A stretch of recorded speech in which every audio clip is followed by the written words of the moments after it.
donc la société Naoden, conçoit, développe et fabrique des unités de gazéification et de cogénération de matière biomasse. Le constat et l'origine de ce projet, c'est d'avoir été confronté à des industriels ou des agriculteurs qui disposaient de déchets sur site et qu'ils n'étaient pas en mesure de valoriser, et voire même dans certains cas pour lesquels ils payaient pour les faire évacuer. Donc la solution que l'on porte aujourd'hui est une solution modulaire, compacte, qui vise à valoriser directement sur site ces déchets.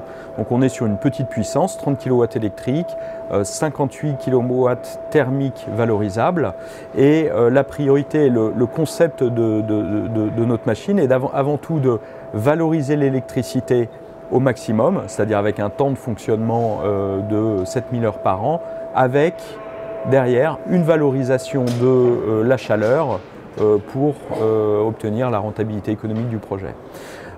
Donc la conception en fait de nos installations comporte un silo donc, qui est dimensionné en fait en fonction du site et des moyens dont dispose le site en termes de manutention, d'autonomie. Donc on définira un volume en fonction, et une technologie d'extraction et de transfert en fonction des combustibles qui seront envisagés. Ensuite, eh bien, tout cela est automatisé, est envoyé dans le réacteur où va avoir lieu la transformation thermochimique qui va transformer la matière solide en matière gazeuse. Le reste de l'installation, je dirais, est relativement rudimentaire. Donc en termes de maintenance et d'entretien, on est sur un équivalent, on va dire, de chaudière. Et on a voulu justement travailler, orienter la conception de la machine de façon à ce que la maintenance soit minime. Donc on a tous les points de collecte des cendres, par exemple, qui sont rassemblés en un point commun de vidange. Et on a relativement peu de maintenance aujourd'hui sur la machine.